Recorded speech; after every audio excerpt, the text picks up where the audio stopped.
So, dito na kami sa may kitchen sa baba. And welcome back to Marian Ambisyosa, guys. Nandito na siya. Kasama ang kanyang bagong... Open pa! Tail na labas siya. Yes. So, gulay kami ngayon. And... Asa na ba yung... Pero nga naman yan, Iniwa masang tumawa dyan. Nag-tail na bitaw siya. O kung ganyanin Marian! Ano ba yun? Sinaw kay mong kuwan gabi eh. Naong. Dagko eto. Okay na ka nag-umpisa. Halang? Nakalakon sa gabi, lagi. Reply yung menu. Pati mga blue nga po ang lalo. Yan dapat yan natin magagamit yung mga itim eh. Ano yung mga itim?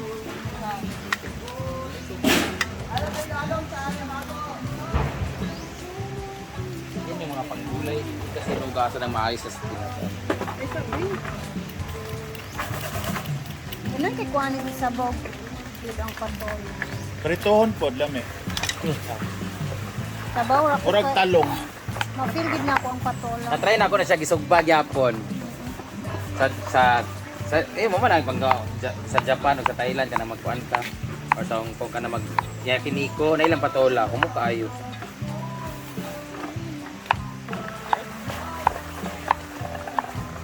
Sabi ka may tana sa kuan mang tong si Ana Rose ba sa Hong Kong. Tan tuy. Ito nagkuan ta ba? Atong dito sa kuan ba? Ha? Dili uy na ka wala ka kaon. Lami kay dito mga Ah, uy, pilihan crispy ba? mong gali kaayo patula. Kuya kayo dito ay. Baka batay dagko pagkahiwa, mura ka kauban sa pipino. Maglibog ug kaon sa imong kuhaon ko.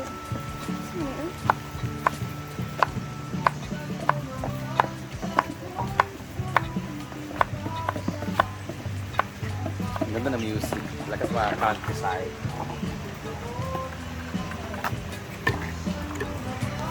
Eh, kung sutusin malamig. Ako more, ikaibog ko sa laan yung content creator nga kapoy-kapoy tayo ingani pero sila easy lang kaayo. Kaayo. Tinuod lang, we're very lucky nga ingani rito pero pa kwarta ano. Ang uban baya kay masayo pagkadlaw. Mo gigising ng maaga, kailangan magganatulog ng maaga, mabiyahe ng malayo, tapos may amo, ganun-ganyan. Tapos mas hago pa kaayo. Dito. Minsan, mahirap talaga pagiging content creator kasi mauubusan ka talaga ng content. But the fact that you are content creator, lahat naman pwede namang gawin nila yung pagiging content eh. Kaya nga may nag-bash sa akin na kahit daw yung kanal hindi ko pinalampas. Kasi nga, you're making a content which is your daily routine, daily activities. So pati papagawa ng kanal, pati pagluluto, pati paglalaba. Ipopost ko talaga kasi wala namang bawal as long as wala kang binaviolate, di ba? So, kung iisipin mo, sobrang sarap pa rin ang buhay ng pagiging content creators kasi kagaya niya, nagluluto kami which is daily na ginagawa naman talaga natin. Nagluluto, naglalaba, naglilinis. I-video mo lang siya. Alam mo yung nakagawa ka na ng bagay na ginagawa araw-araw, kumikita ka pa kasi content creator ka, so naba-vlog mo siya. So, lucky pa rin. So, ako na tinatanong nila bakit pa ako magpo-promote ng sugal, if ever man. Siguro inggit na lang siguro to yung yung nagiging greedy na lang siguro na inggit ako kasi minsan nahihirapan din naman kami gumawa ng ganito, yung madali siya pero dahil sa changes of dahil bagong ng mga ng meta, ganyan bumababa na yung income, ganyan. Samantalang yung madali lang naman kumita pag malaki kung gusto mo talagang mag easy money. So minsan dala na rin yung parang hindi naman siya unfair pero parang di ba sila walang kahirap-hirap, madaling kumita na mas malaki, edi gawin na lang natin. Yun, pag may nag-question sa akin, parang gawin na lang natin. Pero ang sarap ng buhay ng ganito pagiging vlogger kasi nakakapagod kaya pagising na umaga, magtatrabaho ka, liligo ng umaga, kailangan matulog umaga kasi may work ka bukas, may amo ka, tapos minimum sahod, kahit minimum or maximum. Ang hirap kaya ng ganun yung tatrabaho ka, babiyahe ka pa ng malayo. Samantala pagiging content creator, ganito lang. Tapos sasabihin pa nag-aantay kami ng limos or umaasa sa mga sponsors. Hindi kami umaasa but the fact na may nagbibigay kasi natutuwa sila at ginagawa ng content, iba pa rin yung saya.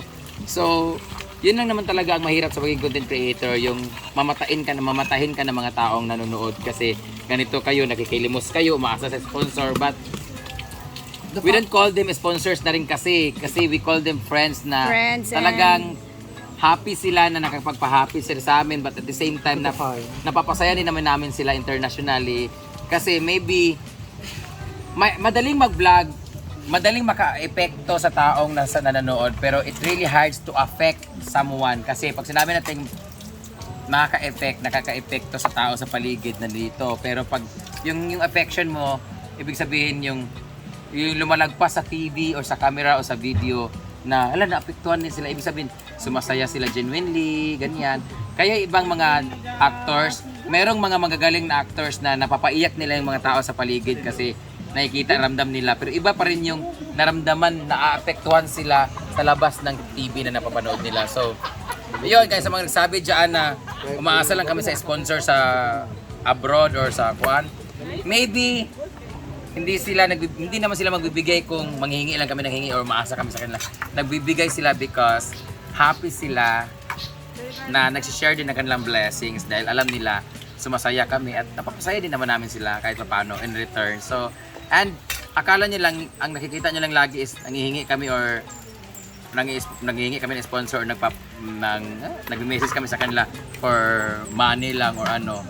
Hindi nila rin kasi alam na behind the camera, meron din kami mga bonding kahit sa call lang or sa chat lang with our so-called sponsors.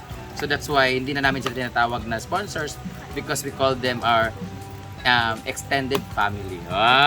Di ba? Alam mo, ang sarap kayo sa feeling kahit hindi namin sila kilala masyado, hindi namin sila talagang close masyado before, pero dati nanonood lang sila pero ngayon nagiging close na namin. So, thank you so much to our ates, mama, mami, madam, tita, sa lahat ng mga nagbibigay.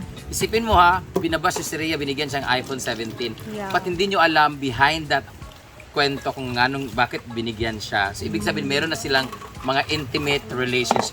Meron silang mga private things na hindi bakit, hindi kami nang bubudol guys, kasi kung budol guys. Sabi pa nga ng comments mang is binudol ko daw si Ma'am Hindi Chona. budol kasi kung budol yan, isang beses, dalawang beses lang magbibigay yan. Guys, years na namin yan sila. Magto 2 years na si Ma'am Magto 2 years na Chona sila ni Tita Chona, lahat yan sila. May ibang mga nawala maybe because meron silang mga personal things na busy na rin sila. Yung iba naman siguro naubusan na dahil sa kakahingi namin daw.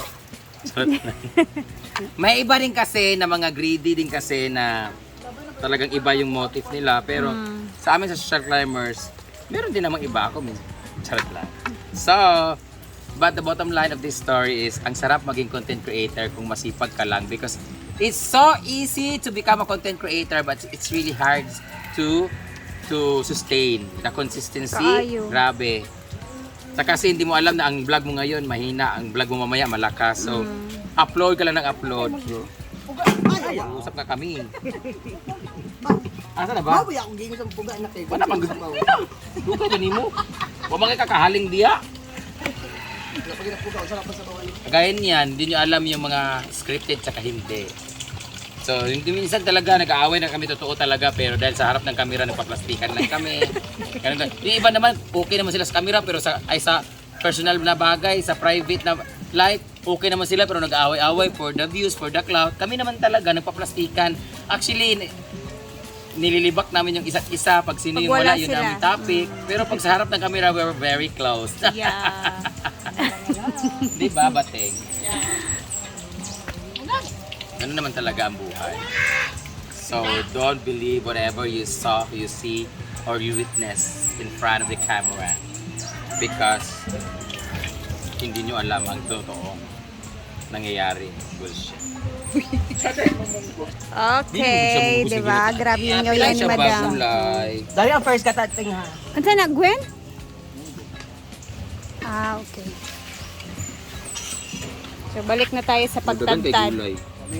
Ginataang gulay kami ngayon, guys. Ang sarap ng aming lunch. Nakalagay matulog. May nagreklamo. Murag di battery. 2 ka minuto, 3 ka minuto. Ay, matapos ka katulog ko. Liyo ka sa tayo. Agad tingala sa ilakay. Magwasa sa kay. Yawa! Libis namin pa matulog. Ang ay mo amo, nagliho ka na. Ako ka bro, kagilan tanon, magmamata na ako bitaw matulog ko. Mga 5 minutes matulog. Pero kagilan tanon, kus kabugat kung taas ka kung tulog lami kaayo. Sila ka nagagukag ko man. Yawa, okay pagbuhaton ng mga animal. Kasi nakapang kuan na tulog na. Mas bating. Buringan jud. Kamu taga sabog ang ipalihim. Tinabugagan. Nagkumi na bataran. Guys, sabi kita. Ako managod. Lagot ko. May bakang manghatag sa mga yawa nga tinalo ko. Tawa na ko dress din eh. As mama nga, di bakang nga manghatag to ah. Ato na bagulin ako gikan sa Manila pero malhin bitaw ko. At langan-langan sa ning apa ngayon ro. Panggabi mo gud na inubugnaw. Bili lang gabay, bili lang gabay turingan. Ipakulo sa gamay ka excited mo kayo mo. Ko na Suggestion man ni ko Andrew. ko na kanang lata kay kalabasa gusto ko na po yung masupa-supa. Ang pagbuti ako kwarta ni Britan. Tingog pa ka. Wala. Luto mo lang yun. Tingog pa ka. Sa comment section ang link. Anong vitamin sa kalabasa na kapapalinan ng mata Britney? A to C man na siya. Sa galing nga Ano siya? letter. Channel? Sa nga letter. Letter go. Vitamin. Both ni Britney. Magtanglad na, magtang na. Wala pa. Wala pa. O di ba? Bugok mo. Unahon yung kalabasa tanglad. May kanang hugas na. Kanila kahugas na siya. Kanina kidaan oh, ay nang bagong. Kani po si Ria, kita kagago kay ni Kwan, imo pong nipisan mo kaayo di naglahi ang lak. Ginoo ko. Ako kay common sense na bontot ka. Munti na lang. Kita ni mga dagko ka mga kuan kamay. Oo ko. Para to Marian bro. Na ko rin gamon nga. Isugdan naman ni Marian nga gagmay. Iya ko dagko. Hindi ako nagbulag ko. Atsal, buta ba? Kita usawa. Lami kay ang pagbuta din dagko kay nga sayuti bing na trabe, ang sayuti kalabasa. Iya pong diginag may kayo. Ugali, gibagag mo. Grabe tayo di. Yung Nakabalos si Britney. Guys, si Britney nakabalos. Nakabalos. Katambok ba Marian? Hi, Joker. Nakabalos ka. Nakabalos sa kabalos. Nayabutan na niya. Kaya ka nagutan niyo. Basig away na sa tanong sa pagutan. Dapat ko na magkamot karon. Britney. Pasalamat na lang talaga kay ang video putol-putol tanan. No, nakita niya nila. Ayun, iinit yawa ka ha. Dili. Ay, sanay naman na sila sa ganyan ni Madam talaga, no? Ako na po'y mabas ani kay uwi kayo. Ngani kay kwan man siya. Nasugdan mo na ganyan kay Marian. Marian, grabe yung gagmay kay Gatsal. Saan kinilaw? Nawag ko riya. Pailo niya gani. Kisa po ng luya. Ang luyan. Yung gali, kinilaw gali. Nagalabi ko ganana ni magkaon ng ginataan nga. Baka kaon tas luya nga. Wala pa na akong ginawa. Buo pa na siya. Ana na, pag luya gali pag ginataan, papaon na siya. Oo. Ay, patay na? Sana? Apin ka sa? Both. Kung sa magka-president ka, o sa, di ko patay na sutsay. Kahapon ka sad ka. Apin ka sa boot? Kasi madagan tatagawan. Imong mama po dapil na sa boat dire nga mo ka. Ay, apin siya sa boot nang. Naasa'y nadawat ng mga flyers. Adi ay. Mama po nimo dire apil na sa boat for eviction. Gino pa, abin ni Mama, namatay! Patay na sa Nakurat ko. Ay, pakanan na si Chuy. Nakailis ko si Britney t-shirt. Hoy, pwede man siya ibutan sa kuan di ba nen? For the fertilizer. For? Fertilizer. Naunta ka. Vice President. Asa nito kung gikuan na dito sa... Ani, Lagi sa kabalo ko sa imo kagagisa Basta ka. naay kaini. Tabaraw. Basta naay kaini. Sayaw.